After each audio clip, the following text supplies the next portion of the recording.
يا مساء السعادة، مساء الهنا، ازيكم عاملين ايه؟ النهاردة بقى هنعمل أكلة سهلة جدا ووصفة سريعة.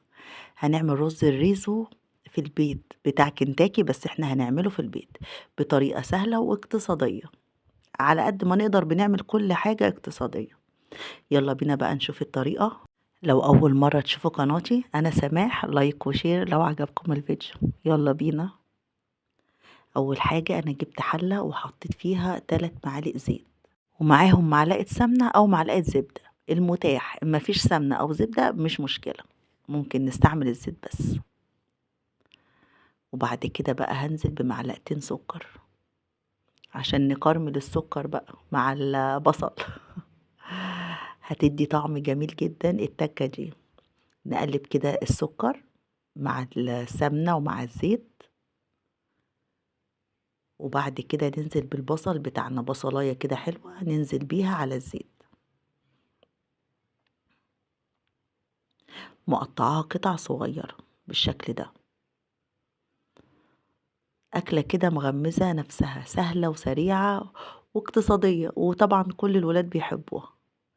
وحطيت معلقة كاتشب كبيرة ومعلقتين صلصة، وبرضه هنقلبهم. ممكن تعكسوا معلقتين كاتشب ومعلقة صلصة، أنا حطيت معلقة كاتشب ومعلقتين صلصة. أنا مش هحمر البصل، أنا قلبته تقليبة بس عشان خاطر ما يبقاش ايه زي رز السمك. وحطيت بقى التوابل بتاعتي، حطيت بابريكا وفلفل اسمر وبصل بودر وتوم بودر وكركم وكاري، وطبعا الملح بتاعنا، وطبعا معلقه شطه دي اساسي. عندنا احنا، لكن عندكم انتوا لو مش بتحبوها بلاش خالص. ونقلب كده التوابل مع بعض. اوعوا تحمروا البصل، انتوا بتقلبوه بس كده ينزل ميته وخلاص. والملح طبعا حسب الرغبة، كل واحد بيحط الملح المناسب ليه وعلى حسب الكمية اللي هيعملها بتاعة الرز. انا بقى كنت عاملة 3 كوبايات رز، غسلاهم ونقعاهم ومصفياهم. ونقلبهم كده نشخللهم مع بعض. طبعا الزيت هيخليه مفلفل، والسمنة هتخليها او الزبدة طعمها حلو جدا.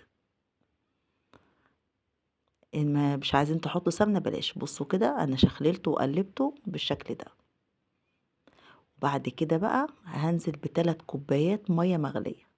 كوباية الرز المصري ليها كوباية مية مغلية. ونقلبهم كده تقلبتين. وبعد كده بقى هنزل بمعلقتين كبار صويا صوص. الصويا صوص هتخلي الرز طعمه جميل جدا، ريزو ريزو يعني. وبعد كده بقى هغطي الحلة، وأول ما يغلي نوطي النار ونسيبها كده تلت ساعة أو نص ساعة، وبعد كده نشيل الغطا بقى. بصوا استوى. ايه رأيكم؟ يعني أول ما يغلي نوطي النار خالص ونهدي عليه، وبعد نص ساعة كده أو 25 دقيقة نروح نبص عليه هنلاقيه استوى وبقى تحفة. ما نقعدش نقلب فيه وهو على البوتاجاز، احنا بنقلب تقليبة، ولما نيجي نوطي عليه نقلبه تقليبة وخلاص. بصوا بقى مفلفل وجميل ازاي، تحفة. طعمه كمان خطير بجد. نغرفه بقى في طبقنا. كان عندي بقى عامله لهم بانيه وعاملاه بقى استريبس، هبقى انزلها لكم.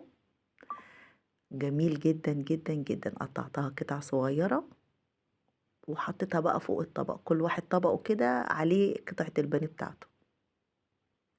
بربع كيلو بانيه ممكن تاكلوا كلكم.